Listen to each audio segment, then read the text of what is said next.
On September 14th, 1919, the worst disaster ever to strike the coastal bend occurred. It was a hurricane, was not the strongest, didn't even have the highest flood tide of any of the hurricanes that have struck since. But the loss of life was catastrophic. Approximately 1,000 people, and this was in a city of 20,000. Today it would be like losing 15,000 lives in Corpus Christi. It's been called the blackest day in the city's history, and we certainly hope it'll never happen again. And the storm is headed this way and it continues to increase in intensity, then the panic button gets pushed, and then all the right steps that should be taken don't happen, and that's when people get in trouble. We have a powder keg on Padre Island. The growth of population and businesses, which is wonderful. I'm not opposed to development of our natural resources, but you need to be prepared. Don't want to think about it either, because, you know, there are about 10,000 people living over there on the island right now. And if the storm surge should move in the way it did in 1919, there's going to be a lot of damage over there. We have not had a hurricane here since Allen in 1980, and we haven't had a major hurricane since Celia in 1970.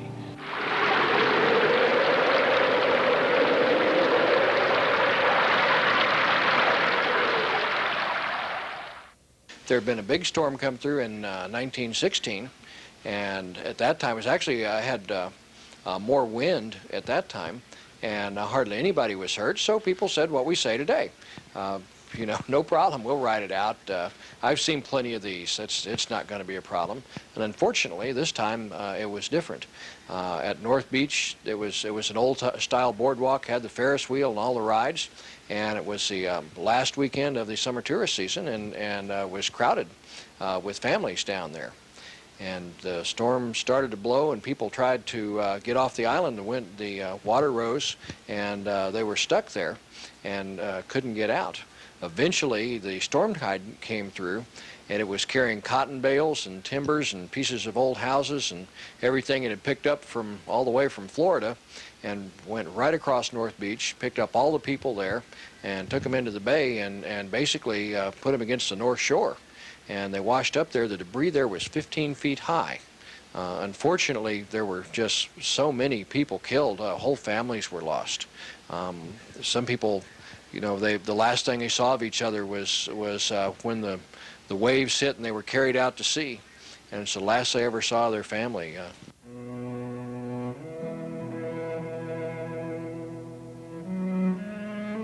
It was raining Sunday morning, and there were storm warnings. Papa asked about them, and we never paid any attention to them. Some men said rain was torrential. Papa decided the water was too deep over the low spot, Hall's Bayou, to drive the car out, and besides, we should be safe in the house. It was a two-story house about 2 blocks past the soldiers' hospital. The water scared a couple from Tennessee, and they came over for Sunday dinner. Water built up and washed out the railroad embankment and came in the house. The men lifted the piano onto chairs, and we all went upstairs. Then the west wall of the house peeled away like it was one board. And the men passed us children out the window, and Papa told us to grab anything that floated by and to hold on so rescue boats would find us.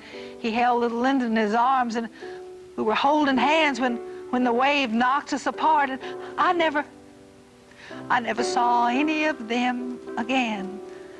A wall came by and put my arm through a little window and held on all night long. The winds blew and the waves washed over me, and I was very cold. I prayed and prayed, and I may have dozed a minute, and at daylight I saw a house with a cross on it.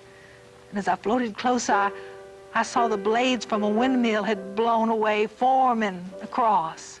A lady in the yard, seeing me and her chickens, she waded out of the water, and my long hair was plastered down, and I was bruised and cut. And she says, "Land sakes, child, where in the world did you come from?"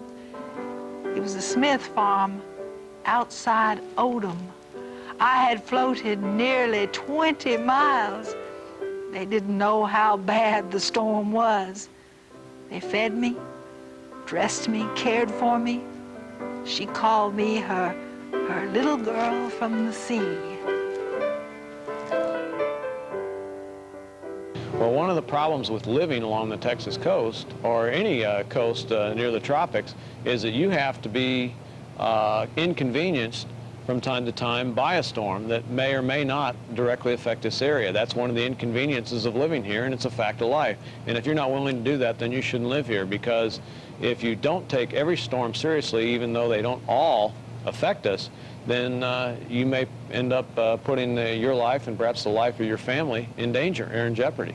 Just like living up north and making sure that you have the proper equipment to travel in severely cold weather, or you have a shovel and extra blankets and stuff in the trunk and chains for your tires in case you run into a bad storm, something like that, a bad winter storm. And there are only two ways to get off the island. One is the causeway, which floods.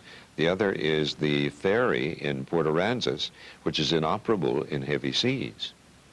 So if they don't get scared when they first hear the storm warnings and leave, they're going to be locked out there. There's only two ways off the island. One is the ferry, which closes down when the tide is 4 feet above mean sea level, because the ferry does not hit the dock, okay? That's problem number one. And also in a strong wind, you're going to have the ferry going like this, trying to match up with the dock, so we have problems there.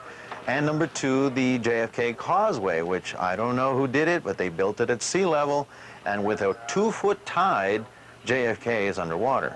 One of the big problems with hurricanes is that the water starts to rise 24 hours before the hurricane makes landfall, and people in low-lying areas can be cut off very early. And the problem is that they have to evacuate before they know whether or not the storm's coming, which means they will evacuate sometimes when the storm doesn't come here. But if they're living in a low-life area, that's the price they pay. They need to go every time. It's estimated by the Texas Department of Transportation that in a full evacuation, to go from Gregory to Sinton would take approximately 13 hours.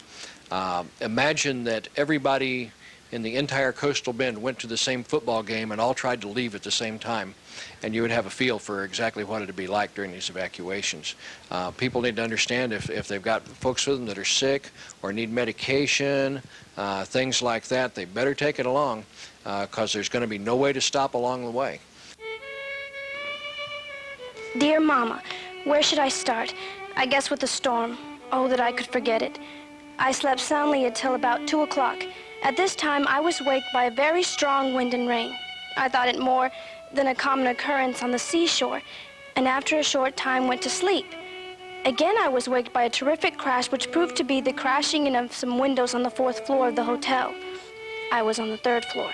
From this time on, there was no sleeping for anybody, as doors were slamming and windows were crashing with the increasing wind and rain. People were deserting their rooms for the halls because of flying glass. We all anxiously awaited the dawn so that we might determine as to whether any material damage had been done. By early daylight, the lobby was a swarm of human beings inquiring about trains and trying to get service cars. But by 9 o'clock, the phones in the hotel were dead. I think people get brave. The number of years that go by without a storm, people figure, well, we're not going to have one this year either.